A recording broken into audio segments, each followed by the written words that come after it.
This is the Barbados Today evening news for Wednesday, March 21st. Thank you for joining us. I am Marie-Claire Williams.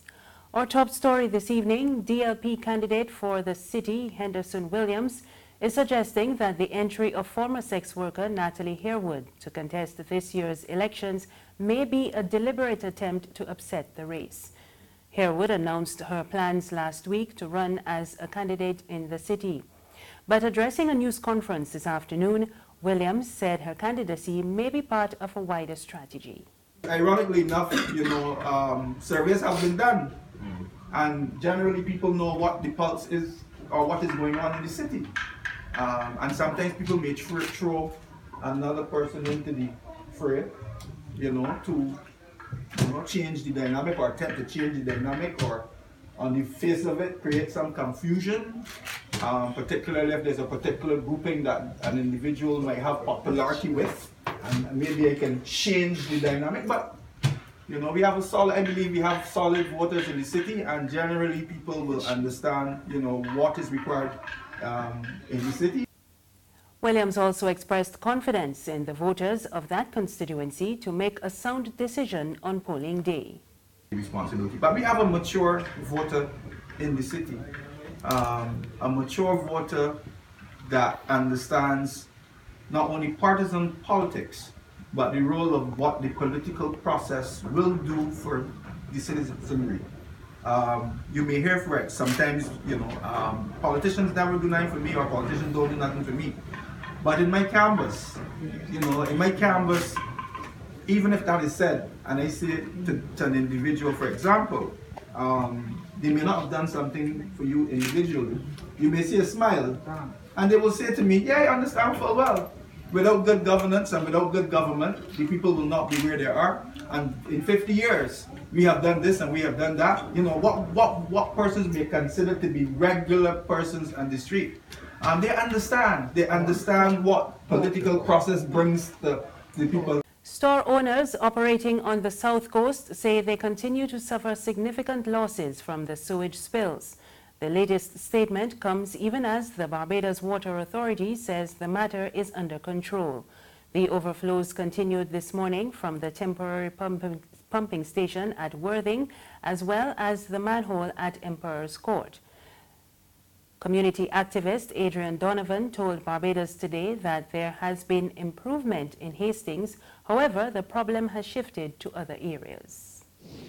An international human rights advocate is calling on diplomats and local and regional advocates to put pressure on governments to repeal the buggery laws. Advocacy Director of Human Rights Watch, Boris Dietrich, says it is a tragedy that members of the LGBT community are leaving the region in order to lead normal lives. He was speaking at the launch of the Human Rights Report this morning at UN House.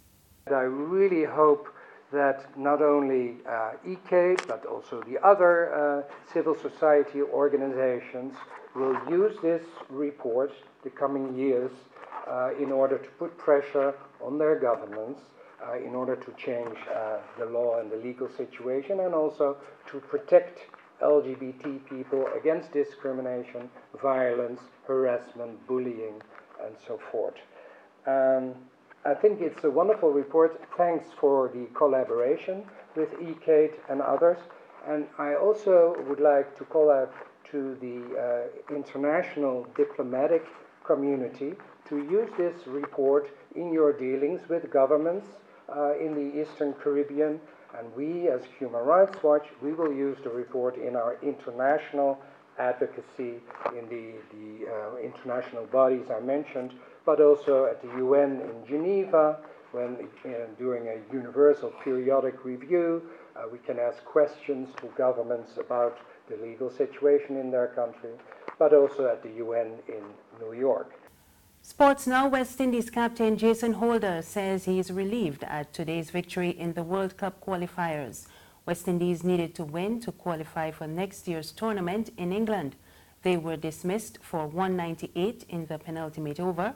However, they won the match under Duckworth-Lewis after rain halted play with Scotland at 125 for 5 in the 36th over.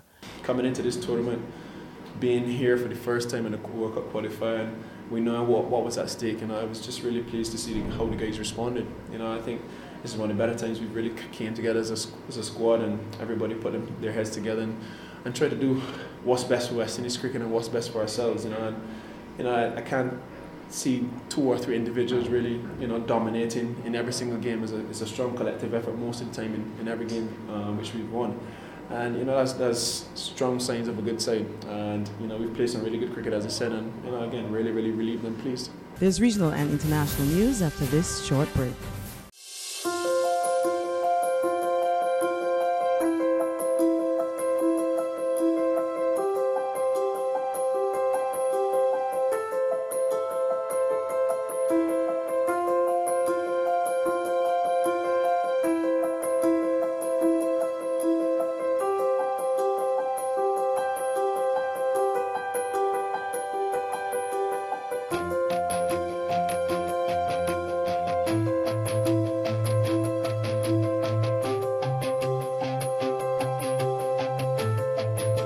Barbados Today, news you can trust.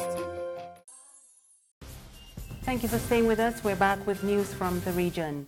Antiguans are awaiting the result of this year's general elections after the polls closed a short while ago.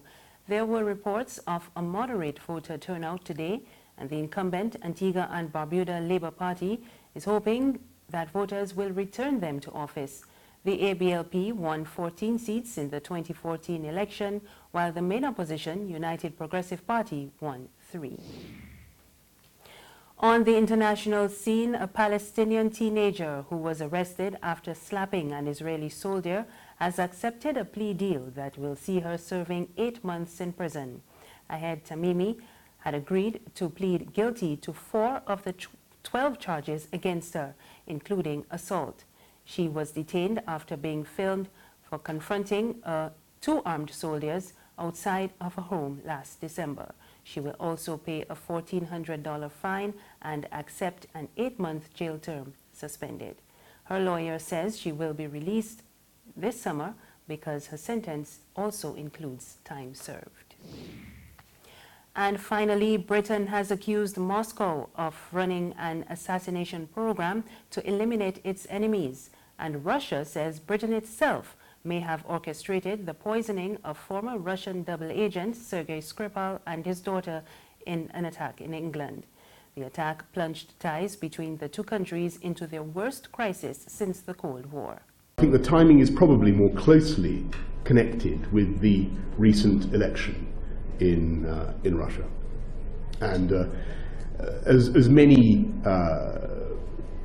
non-democratic figures do when facing an election or facing some critical political moment, it is often attractive to conjure up in the public imagination the notion of an enemy. I think the Russian threat consists mainly in a state of mind that is to be found in the Kremlin, and it's a revanchist, bitter feeling about the way the Cold War ended and about what happened to the old Soviet Union, and a feeling that Russia is now simply the controller of a much diminished sphere of influence. And that's news this evening. Remember, you can get more on our website, www.barbadostoday.bb. You can also subscribe to our e-paper, email updates, and like us on Facebook. We're on Izumi Media in bus terminals and on Screenplay at supermarkets and gas stations near you. You can also find us on Mix 96.9 FM. I am Mary Claire Williams. Good evening.